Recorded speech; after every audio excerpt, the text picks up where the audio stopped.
Salam alaikum al-ikhwan, كما وعدناكم على la série de la sculpture. On a commencé par faire la sculpture de la centrale sur toutes les faces.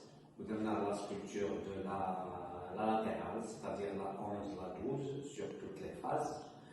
Ou d'abord, on a fait la sculpture de la canine.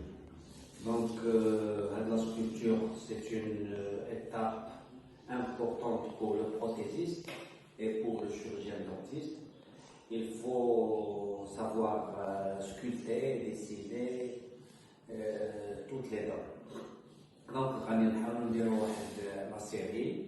دابا وصلنا للكانين ومن بعد نديروا لو بلوك بوستيريور سيتادير les prémolaires et les molaires.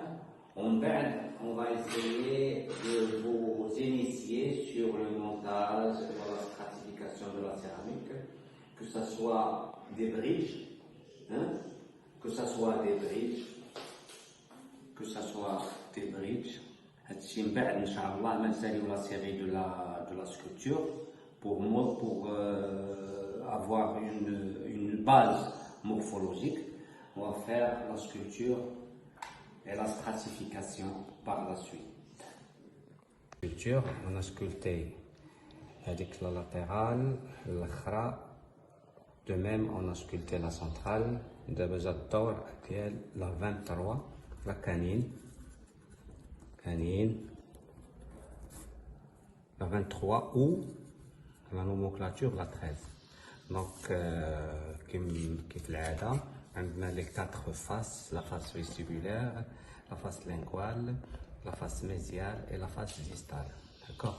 Donc, il faut reproduire, bien sûr, sculpter bien, il faut reproduire les schémas de la canine. Donc, une canine présente une face vestibulaire sous la forme suivante, c'est-à-dire avec une pointe canine. La pointe canine, elle est toujours du côté mésialé. Elle est mésialée avec deux versants, le versant distal et un versant mésial. Toujours, on va diviser la face vestibulaire en 3 parties. Donc, dans le 1/3 cervical, il y a le bombé. Donc, on a le bombé et 2 faces où on a les 2 versants. Voilà. On va commencer la sculpture. Donc, un morceau de savon, on va situer la face vestibulaire sous forme d'un carré. Donc, on va faire le schéma de la face vestibulaire. Schéma de la face vestibulaire.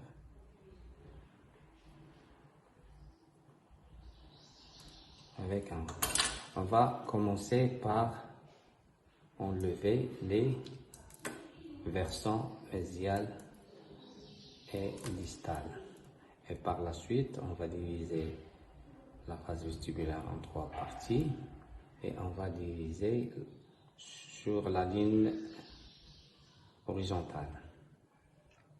Donc ici, on va situer le bombé.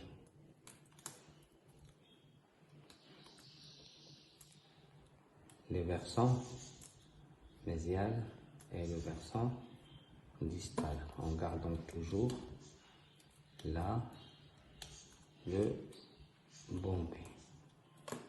Voilà. Et on commence à faire un arrondement.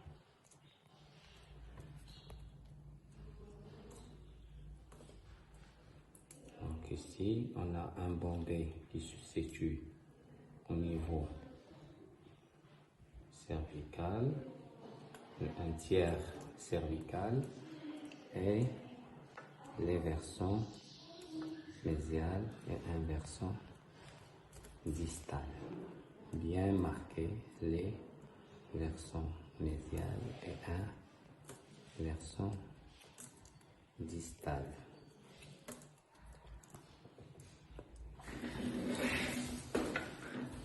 Donc, on va faire les arrondements des angles pour bien visualiser la sculpture. De toute façon, un bombé au niveau cervical, 2 versants. On va partir à la face linguale. La face linguale présente des parties concaves et une partie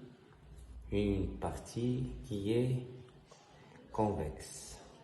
Donc la partie convexe, on va commencer par la partie convexe qui présente le cingulum.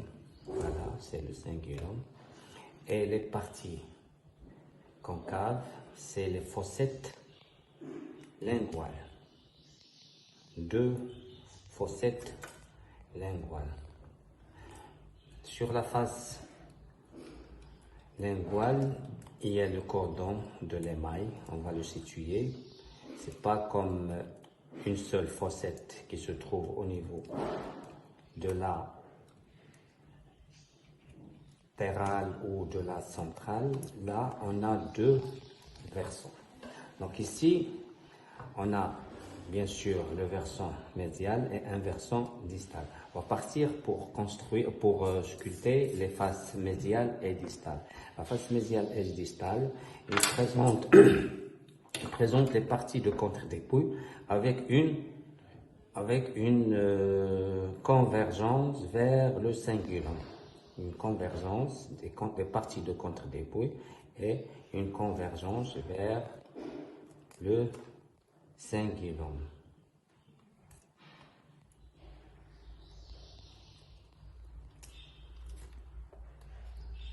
Voilà, une convergence vers le cingulum.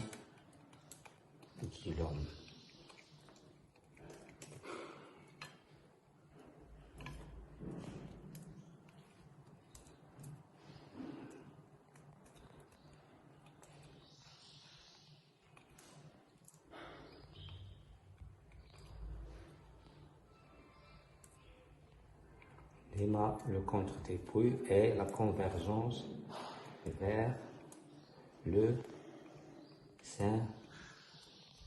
cingulum.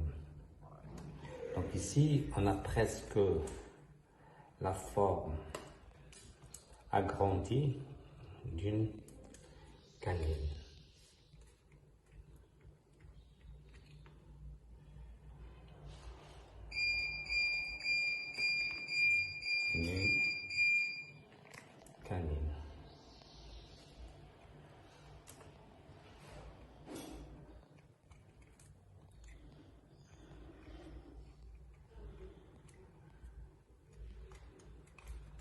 Là, on a presque la forme d'une face vestibulaire, presque la forme d'une face linguale. Ici, on va commencer à faire les détails. Donc, on a dit qu'il y a deux parties. Une partie qui est convexe, qui présente le cingulum, et le prolongement du cordon d'émail, c'est-à-dire les parties convexes. Et la partie concave, c'est les 2 fossettes, la fossette distale et une autre fossette qui est la fossette médiale. Donc on a un cingulum et 2 fossettes et un cordon d'émail. Le cordon d'émail, c'est une partie qui est un petit peu convexe, comme pour le cingulum. Et les crêtes marginales, c'est des parties aussi qui sont convexes. Donc la partie convexe, c'est le cingulum, bien sûr le cingulum, et le cordon de l'émail. La partie concave consiste à sculpter des fossettes, une du côté médial et l'autre du côté distal. Et de finir avec une brosse à dents pour arrondir les parties. Donc, un cingulum une crête marginale, une autre crête marginale distale, le cordon de l'émail et les deux fossettes. Là, c'est les éléments anatomiques de la face linguale ou la face palatine. D'accord? Donc, en revenant sur la face vestibulaire, on a bien sûr deux versants. Un versant mésial et l'autre versant distal. Et on peut reproduire des lobes. Donc on a, si on considère ça, c'est la partie, considérons ça, c'est la partie, le versant distal. Donc on va reproduire un versant, le lobe distal et un autre lobe mésial pour sculpter plus ou moins les lobes présentant la face vestibulaire de la canine. Donc ces lobes sont à peine visibles, On peut parler du béquet, c'est-à-dire la partie qui est derrière la pointe. C'est le béquet. Donc comme ça, on va arrondir un petit peu avec une brosse à dents et effacer les sillons qui forment les lobes de la face vestibulaire. Donc ça, c'est pas trop marqué. On va les effacer un petit peu pour ne pas avoir une sculpture accentuée sur la face vestibulaire.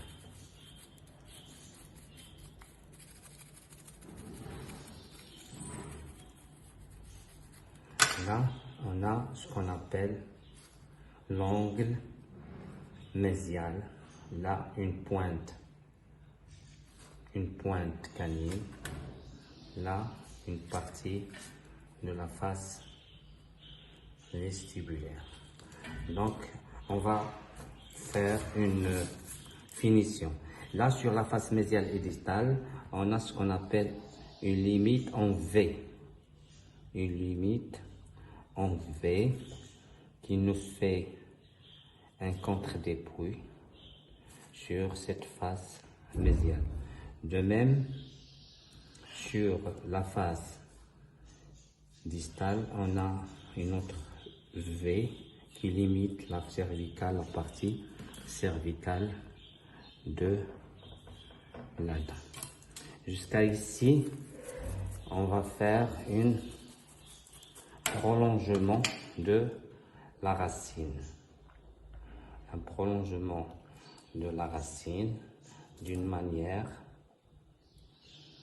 à visualiser bien la sculpture et avoir le prolongement de la racine et la couronne qui est visible qu'on a sculptée.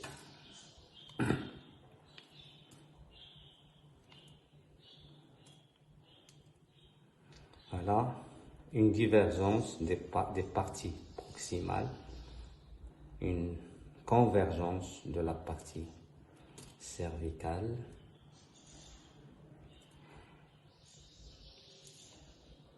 Voilà, même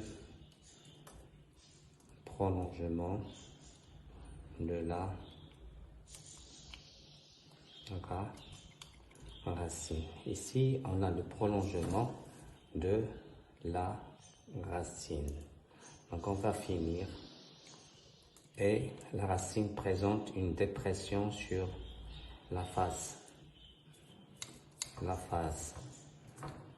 mésiale de la racine, une autre dépression sur la face distale. Donc ici, on a le résultat. Sur une face vestibulaire, on a le bombé qui est bien situé au niveau du 1/3 cervical. On a les contours mésial et distal. On a une pointe cuspidienne. On a les lobes le lobe distal, un lobe mésial et le lobe central. Donc on a essayé de faire la sculpture de cette face vestibulaire de la canine. Donc la face palatine, il présente des parties concaves qui sont les deux crêtes, les deux fossettes, une partie convexe, le cingulum, le cordon de l'émail, les béquets, les crêtes marginales, le prolongement de la racine. Sur une face mésiale, on a le point de contact, le maximum de convexité et une partie de contre-dépouille, la limite cervicale en V, de même pour la face mésiale. Face et distale presque les mêmes.